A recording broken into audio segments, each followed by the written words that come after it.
First period గురించి మనం మాట్లాడుకుంటే, ఫస్ట్ పీరియడ్ అనేది ఏ హ్మ్. అమ్మాయికైనా చాలా భయమేస్తుంది. హ్మ్. ఆ టైంలో హ్మ్. పేరెంట్స్ కానీ, టీచర్స్ కానీ ఎవరైనా వాళ్ళకి ఎలా హెల్ప్ చేయాలి? హ్మ్.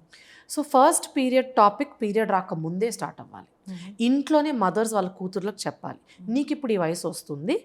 ఈ టైంలో నీ బాడీలో కొన్ని చేంజెస్ వస్తాయి. You are going to be bleeding from your vagina. Hmm. Again uterus, periods, vagina ఈ పదాలన్నీ ఇలానే వాడాలి. ఓకే. వాటికి మళ్ళీ వేరే నెల టైము, అంటే క్యాలెండర్ టైమ్ అని ఇంకా రకరకాల వర్డ్స్ వాడతారు. They are even shy to use the word period okay. Or use the word bleeding. So అక్కడే స్టార్ట్ అవ్వాలి change.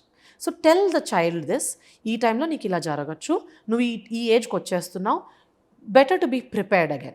There should be a period kit in every child's bag. హుహు. ఒక spare underwear ఉండాలి, ఒక sanitary napkin ఉండాలి, and maybe a pain killer hmm. Okay. In case in she needs. Case. హ్మ్. So ఇది మ్యాండేటరీగా ప్రతి అమ్మాయి బ్యాగ్లో ఉండాలి. సో స్కూల్లో వచ్చినప్పుడు ఇలా జరిగితే మీ టీచర్కి చెప్పు, ఇలా చెయ్యి, ప్యాడ్ వేసుకో. ప్యాడ్ ఎలా వేసుకోవాలో నేర్పించి పంపాలి. పీరియడ్ వచ్చిందాక ఆగకూడదు, ఇవన్నీ ముందే చేయాలి. ఓకే. ఇవి తెలిసిన అమ్మాయిలు భయపడరు.